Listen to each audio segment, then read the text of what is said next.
Nabi yang dijadikan sebagai tempat untuk mendakwahkan ajaran Islam. Cuma di situ tempatnya terbatas, kemudian yang menghadiri juga terbatas. Inilah dakwah yang dilakukan oleh Kanjeng Nabi Muhammad secara sembunyi-sembunyi. Sekarang yang kedua, dakwah dengan cara terang-terangan. Ketika perintah dakwah secara terang-terangan turun, Nabi Muhammad SAW mengundang Bani Hashim dan beberapa orang dari Bani Muthalib bin Manaf. Nabi kemudian menyeru kepada kaumnya untuk menyembah dan berserah diri kepada Allah. Namun semua kerabatnya menentang Rasulullah. Hanya Abu Thaliblah yang tidak menentangnya. Dia tidak masuk Islam, tetapi dia mendukung dakwah Nabi Muhammad SAW dan melindungi dari gangguan kaum kafir Quraisy. Pamannya Kanjeng Nabi, bapaknya Sayyidina Ali, beliau tidak mau masuk Islam, tidak mau mengikuti ajarannya Nabi Muhammad. Tetapi beliau itu melindungi dakwah Nabi Muhammad. Beliau setuju terhadap ajaran yang dibawa oleh Nabi Muhammad, hanya saja beliau itu tidak mau mengamalkannya. Setelah Nabi Muhammad SAW merasa yakin terhadap dukungan dan janji dari pamannya untuk melindungi dakwah dalam menyampaikan ajaran agamanya, kemudian beliau itu naik ke Bukit Syafa. Jadi kalau di sini saya catat pamannya Nabi Muhammad siapa tadi? Abu Thalib. Abu Thalib di sini pamannya yang melindungi dan mendukung dakwah Nabi secara terang-terangan.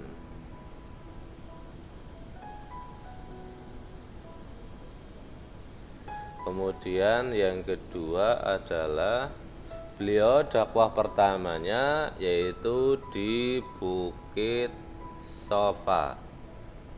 Bukit apa namanya? Bukit Safa. Dakwahnya Kanjeng Nabi Muhammad yang pertama kali dilakukan oleh beliau yaitu berada di Bukit Safa. Ingat-ingat ya, Bukit Safa. Lalu beliau mengajak kepada masyarakat, wahai semua orang. Maka semua orang berkumpul memenuhi seruan beliau. Lalu beliau mengajak mereka kepada tauhid. Tauhid itu ajaran ketuhanan dan iman kepada risalah beliau serta iman kepada hari akhir. Dari yang hadir di situ, Abu Lahab angkat bicara. Celakalah engkau untuk selama-lamanya. Untuk inikah engkau mengumpulkan kami? Setelah mendengar tentang apa yang disampaikan oleh Abu Lahab itu, kemudian turunlah surat Al-Lahab. Al-Lahab itu bunyinya seperti apa? Tabbat yada abi lahab wa tab ma aghna anhu maluhu wa ma kasab sayasla naran dhata lahab wa imra'atuh hammalatal hatab fi jidha hablum min masad. Itu surat Al-Lahab. Dicari terjemahnya ya, supaya kalian lebih memahaminya. Oke, sejak saat itulah dakwah Nabi Muhammad terdengar di seluruh kota Mekah. Kemudian turunlah surat Al-Hijr ayat 94 yang memerintahkan kepada Nabi untuk berdakwah secara terang-terangan. Jadi perintah dakwah Nabi secara terang-terangan itu sejak turunnya surat Al-Hijr ayat 94.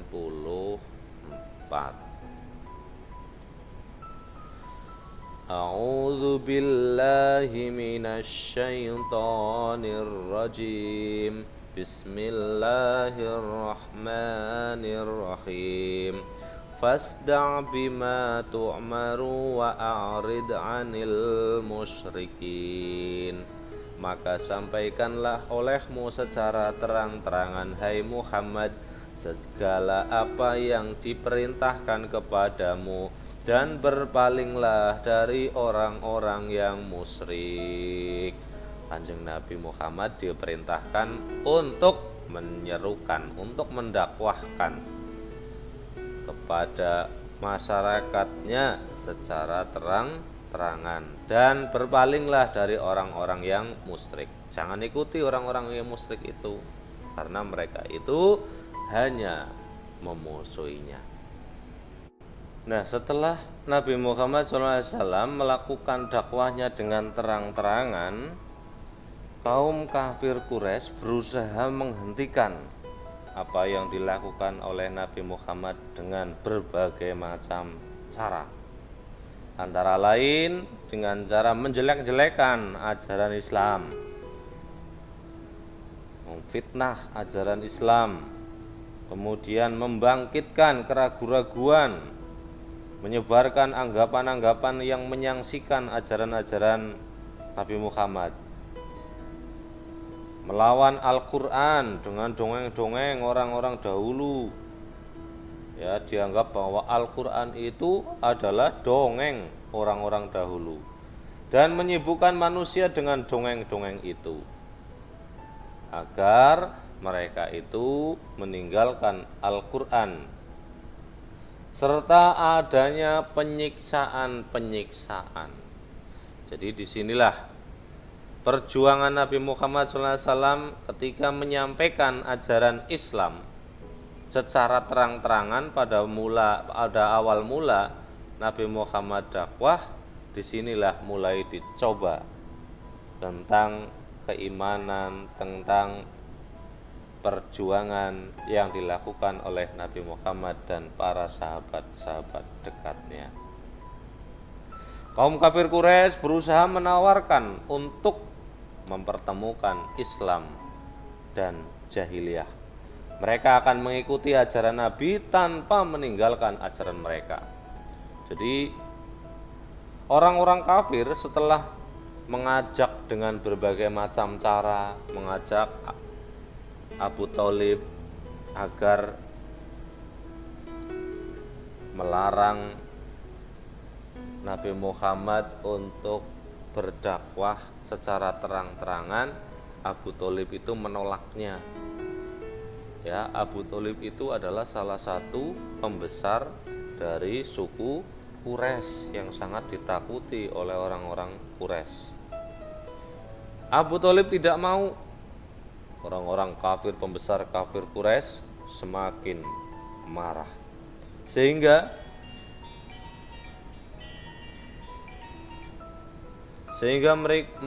mereka pun melakukan beberapa cara hingga mereka menawarkan mencampur adukan ajaran orang-orang kafir dengan orang-orang Islam.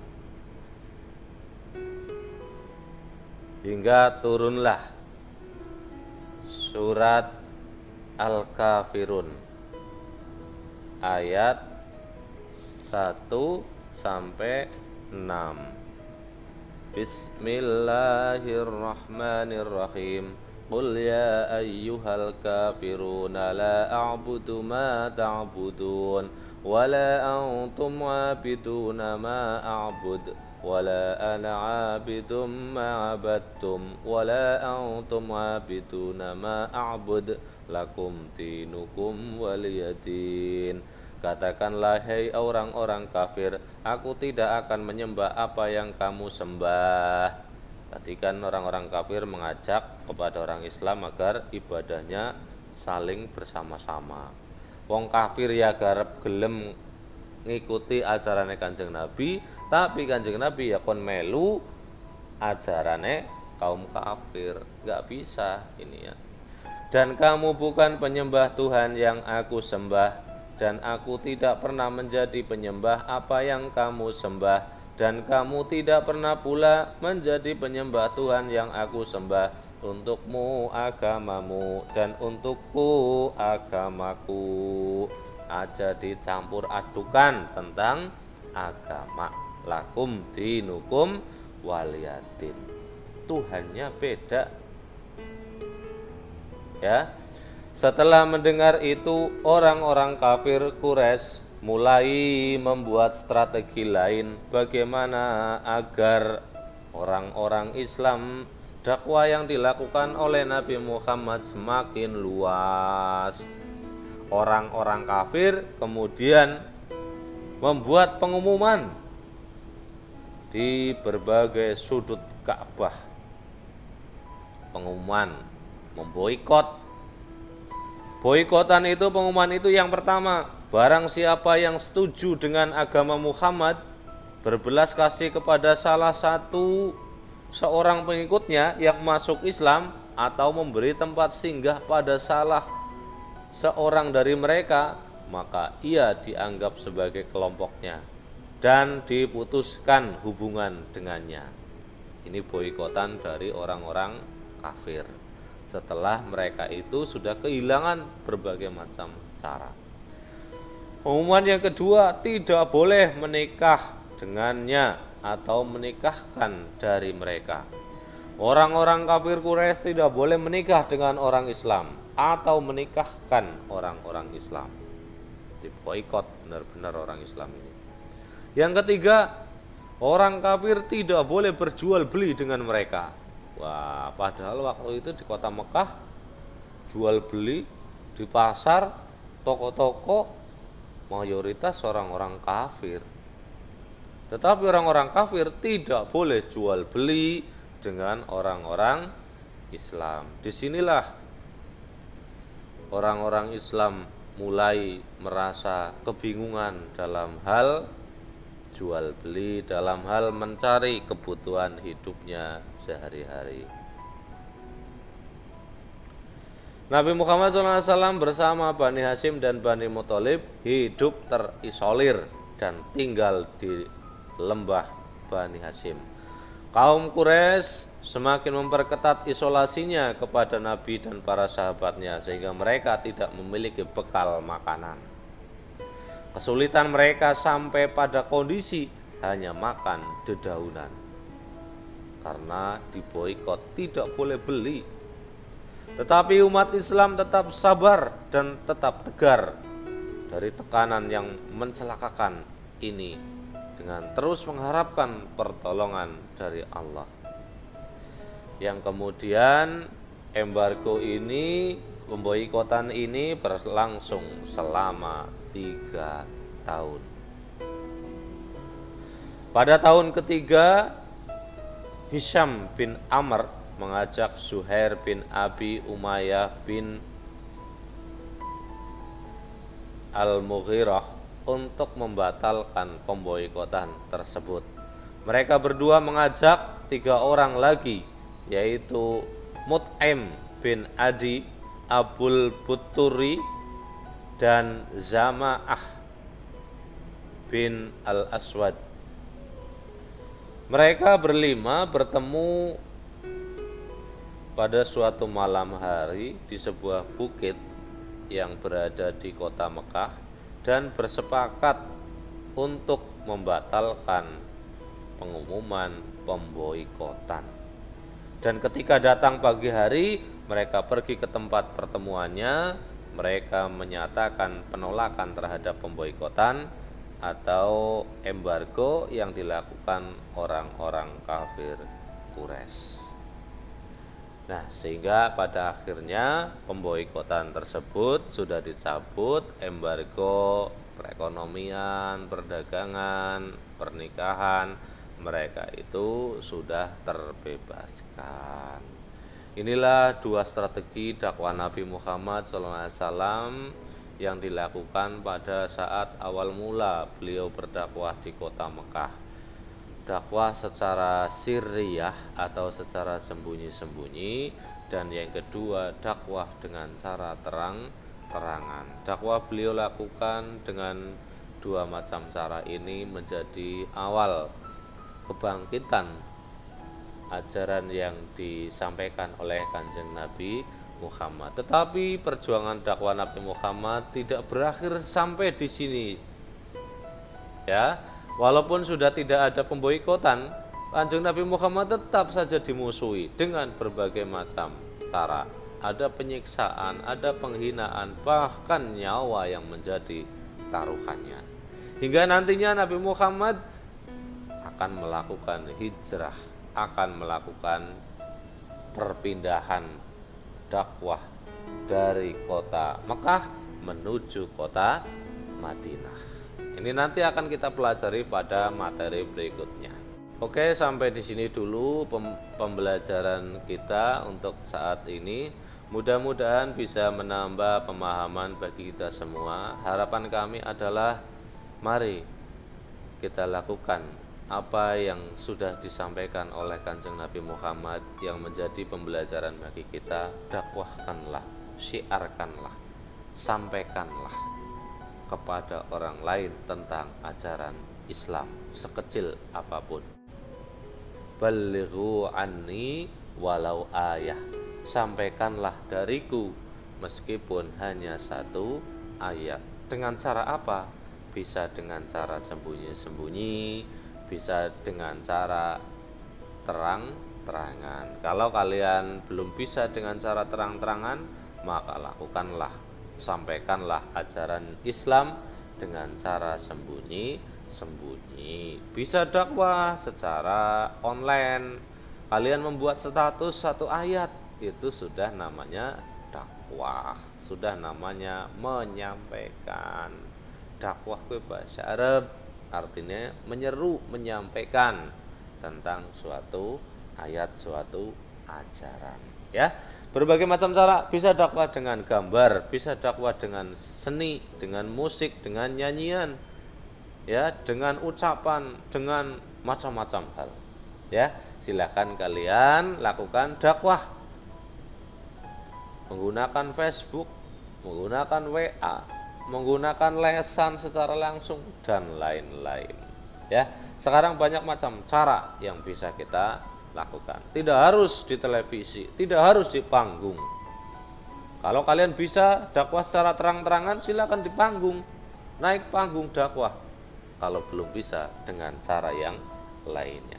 Mungkin sampai di sini dulu pertemuan kita, kurang dan lebihnya saya mohon maaf